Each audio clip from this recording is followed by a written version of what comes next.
Hi, boys and girls. This is Dory Phantasmagory, book number 2, The Real True Friend. We're going to read chapter 2.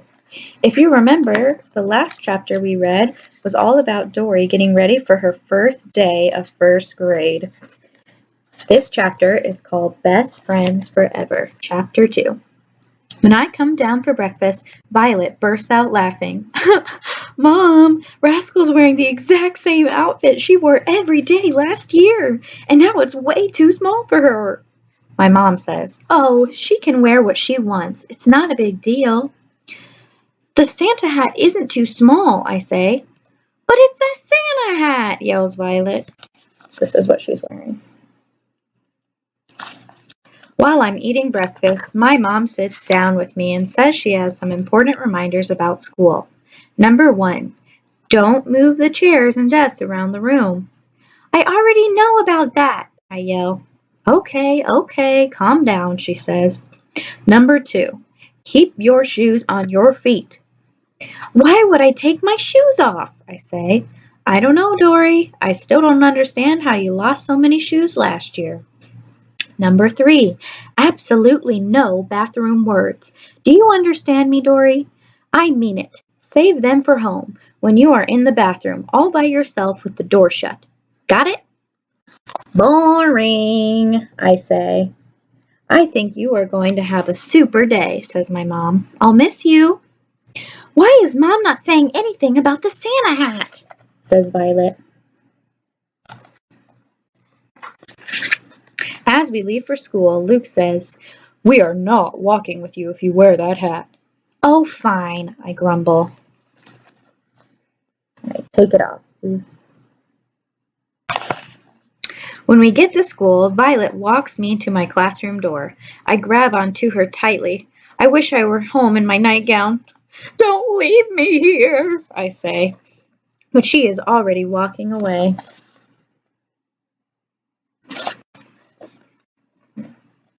Goodbye, she says. The teacher meets me at the door and says, Let's hang up that huge backpack. And she walks me to the closet, smiling. I immediately fall in love with the closet. It's so long. It has 6 doors. There are no cubbies like last year, so you can crawl around. I hang up my backpack on a hook. I want to sneak right into that dark, cozy space behind all the backpacks, but the teacher is standing there waiting for me. Now let's find your table, she says. That's the teacher and the giant closet. And here's the classroom with all the other kids. There is somebody at my table who is stuck in a shirt. I'm stuck! I'm stuck! Help! They say. I look around for the teacher to help, but she is already helping someone else. Oh dear, I'm going to have to do this. I pull really hard on his shirt and pull and pull and pull, and off it comes. It's George! George was in my class last year. Thanks, he says, and then he falls right off of his chair. Raise your hand if you didn't hurt your butt, he says. When he gets up, he asks me, Where's Mary? Did you bring her? No, I say, embarrassed that he remembers. Aw, shucks, he says. She was so funny. I liked when she moved all the furniture around. I pretend that I have no idea what he is talking about. The teacher gives us markers and tells us to draw self-portraits. I draw myself as a dog named Chicken Bone. I give myself an eye patch just 'cause. George draws himself with a bunch of creepy scars on his face. I peek at the drawing of the girl sitting next to me. What? Oh my.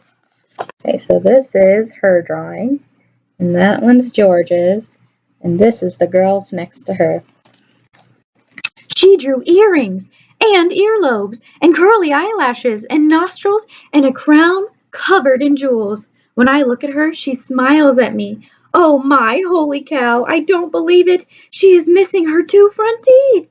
I decide at that very moment that she is my best friend.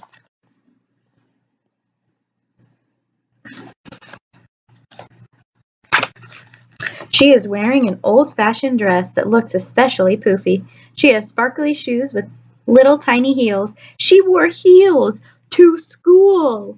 She smells like a bubble bath, and she even has circle earrings that I think she drew on with green marker.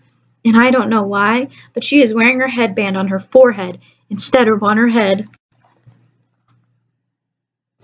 I decide to whisper something funny to her. Do you know what happens if you don't put the tops back on magic markers? I say. She shakes her head no. They explode! I say. Pow! Boom! Wham! I thought she was going to laugh, but instead she looks worried and quickly puts all the tops back on her markers. But George gets excited by this, and he explodes. Pow! Boom! Wham! And falls out of his chair again. Bam!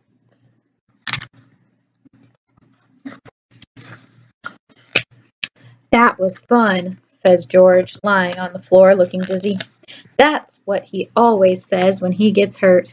Even if he's crying, he still says it. Then he leads forward and points to the girl. Your forehead is falling down, he says to her. What? She says, grabbing onto her forehead. He means your headband, I say. It's not a headband, she says, and keeps drawing. And then I hear her mumble in a very quiet whisper. It's a crown. George and I look at each other, confused. At story time on the rug, I rush to get a seat next to her. The teacher says to her, Rosabelle, move over a little, please. Rosabelle? Did she say Rosabelle? That is the most beautiful name I have ever heard in my entire life. Rosabelle, Rosabelle, Rosabelle, I say in my head over and over again.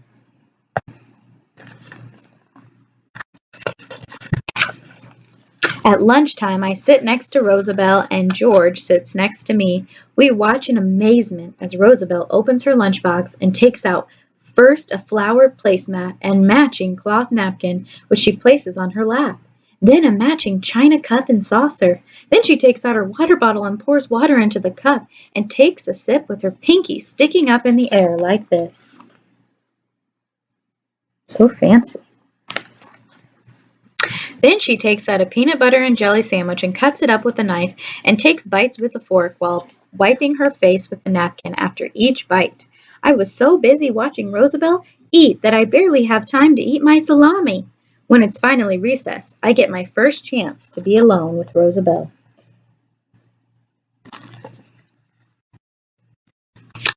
How did you get so poofy? I asked Rosabelle, pointing to her dress. She looks down and says, It's a secret, but I'll show you. Underneath her dress, she has 6 different skirts on. She shows me each one, and for each one I say, Wow. Number 1 is a flower skirt. Number 2 is a plaid skirt. The third one is a strawberry skirt. The fourth one is a polka dot skirt. The fifth one is a palm tree skirt. And the sixth one is a very ruffly skirt. Man, that's a lot of clothes. Guess what? I say. I have a secret too. You do? What is it? She asks. I'm trying to think of a secret. I'm sure I have one. I usually do. I unzip my lunchbox and take out the lemon juice. It's a magical liquid, I say. Do you know what happens if you squeeze it into your mouth? You get very strong and you can fight bullies. Rosabelle looks very surprised. Are there bullies? She asks. Are they dangerous? I don't know yet, I say, but watch me try it. I squeeze some lemon juice into my mouth, but I get way too much. A huge, enormous gulp. It's so sour. I can't help but make a really crazy face, and I start choking and gagging. Are you all right? She asks. I nod my head yes, but I'm still gagging. Just then some girls run towards us, giggling and screaming, saying, Rosabelle, hopscotch, hopscotch, and they pull her away. Now she's all alone.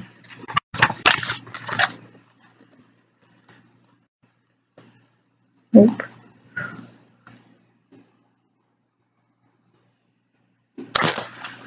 In the afternoon, we have choice time. When everyone is busy, I sneak into the closet for a super quick bite of salami. This is heaven, I say. It's so good that I stuff some salami in my pocket so I can share with Rosabelle. Here, look, do you want some floppy cookies? I whisper to her, which is my nickname for salami because I love it so much. She does not want it.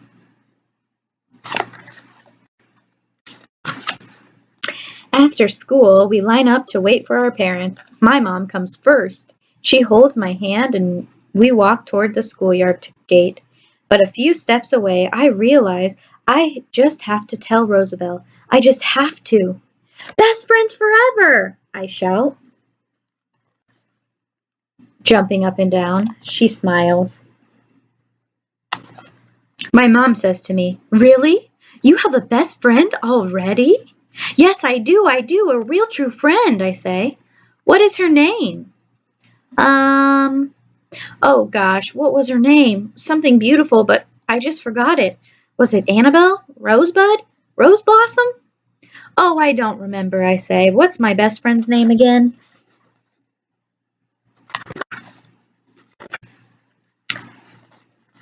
All right, our next chapter is going to be chicken soup.